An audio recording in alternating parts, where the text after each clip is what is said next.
What's up, basketball fans? Welcome to the Raptors Report. It's time to talk about mock trades. The way the Raptors have been making trades this season, do not be surprised if they make some trades a few days before the NBA trade deadline. We've got a week or so to go to the NBA trade deadline, and I'm going to be going through a list of trades I've come up with, and I'm going to be going through some of the reasons as to why the Raptors may want to do these trades. So if you're ready to watch this video, make sure to give it a thumbs up, and if you wish to hit the subscribe button as well, that would be very much appreciated. So with that being said, let's get into today's video. Now, as you guys know, I do like to give out shout outs on my channel, and the shout out for today's video goes out to Todd Stevens. So Todd, thank you so much for supporting this channel. To your likes and comments, it is very much appreciated. Now let's go through some of the trades that have come up.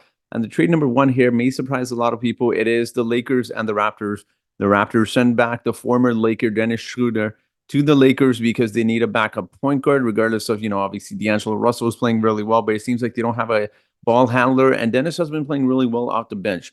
Now, the Lakers do this, of course, because we know their window to win a championship isn't very big. LeBron's ending, or at least we see this every season. He's nearing the end of his career, and the Raptors are nurtured for giving up Dennis. They received Taurean Prince and Jalen Hood-Schifino. Now, let's go to Taurean Prince and Jalen Hood and why the Raptors would want to do this trade. I'm going to start out with Jalen Hood-Schifino. This was a player I looked into prior to the draft, and I believe there's some rumor to be that was a rumor that the Raptors have some level of interest in Jalen Hood. Obviously, we know they did not draft him because they drafted Grady Dick. But in terms of Jalen Hood-Schifino, this could be a very nice player for the Raptors to acquire. They, went in this year's past draft class. He's listed at 6'5", 215 pounds. He's about 20 years old, and he's been having himself a really good season down in the G League, averaging 19 points, shooting 45.2% from the field, on 13.3 attempts per game, also shooting the three-point ball at a pretty good rate of 43.8%, although it is limited three-point attempts on 4.6 attempts, but that is still a really good thing to see in young players. And also, he's doing some other things as well. He's getting assists. He's turning the ball over quite a bit, but that is naturally going to happen for a lot of young guards. He's listed as a guard. He can play, I feel like, both positions, and the Raptors could definitely use someone like this because the team I like to look at when we talk about guards that could be good defenders is when you think of Jalen Suggs. I'm not comparing the two players, but the Raptors do value high IQ basketball players, and I feel like Jalen could be that for the Toronto Raptors. He could play the shooting guard position, even the point guard position at the backup position, wherever they see him in the future. And he has good size. 6'5" is a great size to have at the guard position, and you can play him in both positions for that reason. Again, he's a very smart player that makes the right plays. He's not an explosive athlete, but he's going to play the game the right way, and that's all you can really ask for the Raptors' point of view. Let's talk about Taurean Prince here real quick before we move on to trade number two. Now, Taurean Prince, as many of you guys know, he's been in the NBA for quite some time. He's going to be 30 in March. Now, why do the Raptors acquire him? He's a very reasonable contract, expiring contract, but look at what he's done throughout his career in the NBA. He's shot really well from the three-point line, and he's listed as a power forward / small forward, 6'6", 218 pounds. Now, if the Raptors do get this trade done, well, a few days before the NBA trade deadline, you can kind of flip him to a contender. He's making about $4 million or so, which is a very reasonable contract. You can flip him for a second-round pick. You can maybe flip him for someone that you like a little bit more. And then, he's an expiring contract. So what teams wouldn't want him? What playoff teams wouldn't want him? So I think and if the Raptors decide to bring him back, if there's no trade, he's a really good bench piece to have off the bench for the Raptors, right? They could use some defense. He can play defense. He's got size.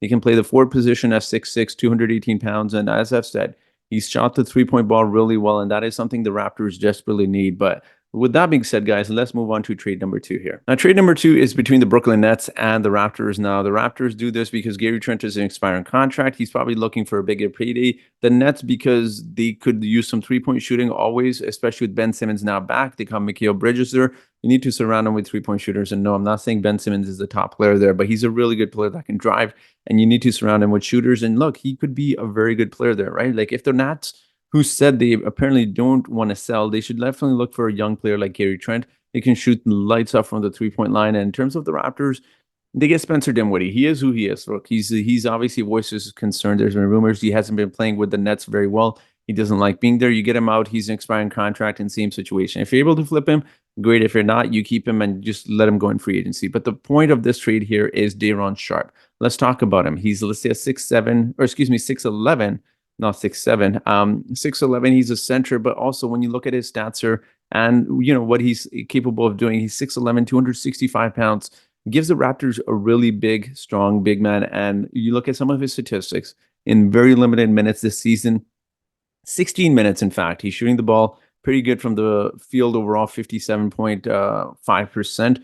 His three-point shot isn't there, but you know what? There's always room to improve. He's only 22 years old, and you see that he's averaging 7.5 points, 7 rebounds a game, 1.4 assists. He's not a I can't say he's a great rim protector just based off of statistics, 0.9 blocks a game, but he's young enough to the point where the Raptors could get a big man in their system, especially given what's going on with Christian Coloco and his blood clot, and he's no longer with the Raptors, that you can have a center that's been in the NBA for a few seasons. We know these centers like to take their time to develop. And that is something that the Raptors can afford to do. You know, you got a young 22-year-old center, and he's had some big games with the Nets as well. So I think this is worth doing the trade. Of course, you lose some three-point shooting in Gary Trent Jr., but look, it is what it is. He's expiring contract, so you got to decide what you do.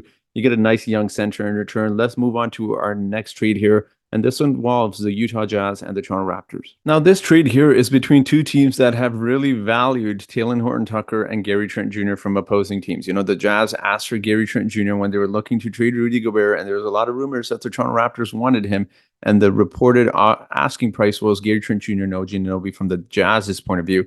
And for the Toronto Raptors, they have coveted Talen Horton-Tucker for quite some time. They also get Simone Fontecchio.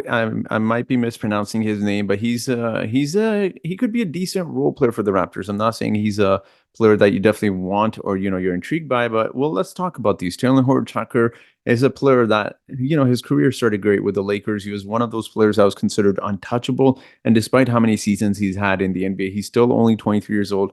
He's listed as a shooting guard / point guard. He's 6'4", 234 pounds. He's got an enormous wingspan, I believe, of close to 6'9", 6'10". I want to say, I'm just staying in this on top of my head.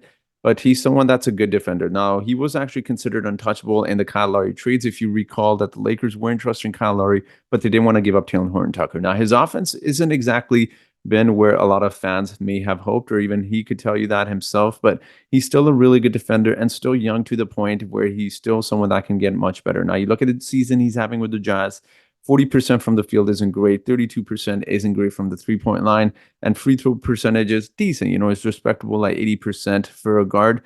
But in terms of, his point production, 10.9 points, 4.1 assists, rebounds as well. But I do want to see one thing regarding Talen Horton-Tucker. He is playing with a lot of guards on that Utah Jazz team. You got, Jordan Clarkson there. You've also got Colin Sexton as well. Again, he's playing with a handful of guards. I think he's capable of more, and the Raptors clearly see something in them that a lot of people won't. So again, hey, I don't think he's ever going to be a 40% shooter like Gary Trent, but he's a smart defender. Again, much like the last few trades, he's a very intelligent basketball player, and he can make the right plays. And if he's in the right situation, I absolutely think that he can thrive with the Toronto Raptors. Again, it's one of those situations where a lot of people may be thinking that the last thing the Raptors need is guard play, but he could be someone that could play the point guard position at the back while really, really being a good defender. And we know the Raptors could use some defense as well. Now, in terms of Simone Fontecchio, he's not exactly a rookie. As you see there, he's 28 years old. He is from Italy. He's only in his second season in the NBA, but he is someone that can shoot the three-point ball really well. He's also listed at 6'8", 209 pounds, so he can play the small forward position, maybe at times, given his height, maybe even the power forward position. But as you see this season, on 4.7 attempts per game, he's shooting 40% from the three-point line. Everything else is pretty good, but what I like about him is that he's improved in a lot of statistical categories here. He went from shooting 36.9% last season with the Jazz to 45.6% this season, and also the point production as well. He's scoring 9 points as opposed to 6.3 points last season as well. So it's not like he doesn't excel besides three-point shooting in any particular area, but he's going to be one of those players that can play in different positions. You can ask him to come in, hit some three-point shots, and he can put up some decent point production off the bench as well. He could be a decent bench player for you, kind of similar to, if you guys recall, how Carlos Delfino was way back for the Toronto Raptors. And you know what? I think, again, it's one of those cases where I'm not saying he's going to be a six-man off the bench, but you never know. He's got potential to be a really good role player as long as he can hit his three-point shots and put the ball in the basket. That's all the Raptors really need. Now, let's move on to our next trade here. Now, this trade isn't the sexiest. I'm going to be very straightforward with you guys. It's between the Raptors and the Mavericks. The Raptors get Grant Williams and Dwight Powell. The Mavericks get Chris Boucher and Otto Porter Jr. Why do the Mavericks do this? They need some three-point shooting, and they get that in Otto Porter Jr. despite his injuries, and Chris Boucher as well. They also do this because they get off of Grant Williams' large contract they gave him this season, and then there's Dwight Powell as well, who's locked in for another 3 seasons. And the Raptors do this for this reason. look, there's not a lot of value for Chris Boucher on the market besides, of course, the Celtics being rumored. Grant Williams is a good, smart role player. I think what the Raptors want to do is surround Scotty and some of the younger guys with also good veterans, but also really smart basketball players. Grant Williams is also a good defender as well. He's listed at 6'6", but he's one of those players that can guard the small forward position and the power forward position. He's a very strong player. Now, in terms of Dwight Powell, he's one of those players that could be your third center. He's never going to complain. He's got a good attitude, and he's also Canadian. And no, I'm not saying the reason the Raptors are having him in this deal is because he's Canadian, but he's also very mobile, big as well. So again, he could provide some decent minutes off the bench as well as a 6'10" center. He doesn't shoot the three-point ball well, but look, with Grant Williams, I will say this before we move on to our next trade here. It is one of those things that he is a good role player, and there will always be a market for him. So ultimately, the Raptors do get a good role player, despite what the money he may be making long term.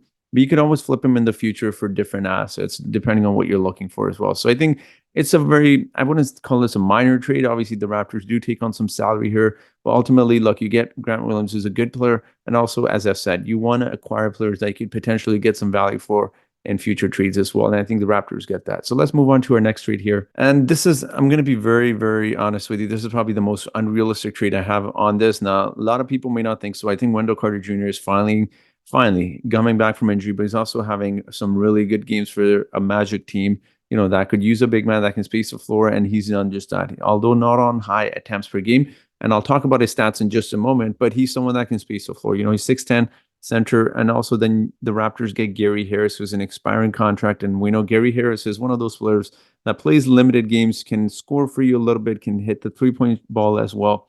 Now, the Magic do this because they are a playoff team currently, and they get some floor spacing in Otto Porter Jr. and Gary Trent Jr. And also, I feel like with the players you have there, you need some floor spacing, and Gary Trent is an excellent floor spacer for you there. So although he's an expiring contract, I think the Raptors and the Magic, this is a good deal. Again, the Raptors may have to throw in more, maybe a second-round pick in there to really entice the Magic to get rid of Wendell Carter Jr., because that's one of the best contracts in the NBA. Now, when we talk about Wendell Carter Jr., let's quickly take a look at his stats. He's 6'10", 270 pounds.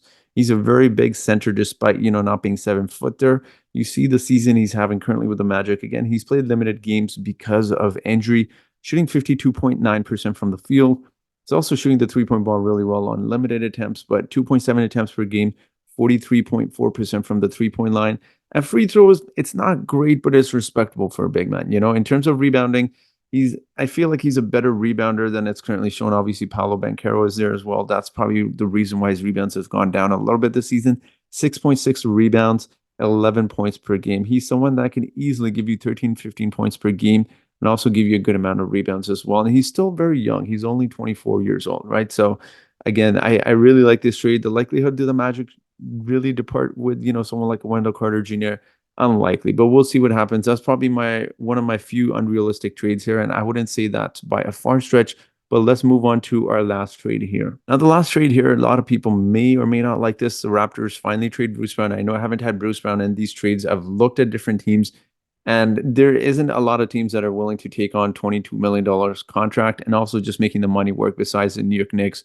But why do the Clippers do this? They get rid of PJ Tucker, who's not happy with his minutes, and they also get off of Norman Powell's contract, as well as give the Raptors a second-round pick in 2030. Now, a lot of people may be looking at this and think it's not a great return for the Raptors, but when you look at PJ Tucker, he's always going to be one of those players that's a gritty defender, and any playoff team will use him. So again, if you can get a second-round pick out of PJ Tucker, and obviously Norman Powell, I know people are going to ask, why would you want him on a rebuilding team? You ultimately need some glue guys on your roster that are veterans, and he's always going to be a great bench piece, but also a great three-point shooter as well. And they need some rim, especially after losing, obviously, Pascal and OG. They need someone that can attack the rim at the guard position. Norman Powell gives them that. So again, despite Norman being listed at 6'3", he's played the small forward position for the Toronto Raptors, and he's going to be someone you definitely want to keep around. Now, why do the Clippers do this? A lot of people may ask, well, you get off of PG's salary for one, but you also get off of Norman Powell's salary as well. I think Bruce Brown would actually really, and not to say Norman Powell doesn't complement Paul George, James Harden, or Kawhi Leonard, but when you have those type of players and they get doubled, you need someone that's able to cut like Bruce Brown. And Bruce Brown is a really, really good role player as well, but also taking into consideration the salary cap situation for the Clippers, they've already paid they've already paid Kawhi Leonard. They still have yet to sign Paul George and James Harden to a longer contract. If they decide that they want to decline Bruce's option, maybe save a little bit of money there, give some of that money to Paul George and James Harden, they can do that as well. I know Steve Ballmer's pockets are very, very deep, but again, we've got to take into consideration the second apron tax as well, which, is concern for a lot of teams. So we'll see what happens. These are my trades, guys. There's no trivia question for today. I'm very curious to hear what you guys think. Let me know your thoughts in the comment section below. And let me know what your favorite trade is and your least favorite trade is from here. So that will be it for today's video. If you do want a shout out for next video, guys, you can just comment down below. So let me know what your thoughts are on this video, and that will be it. So thank you so much for watching, and I hope you guys have yourselves a great day.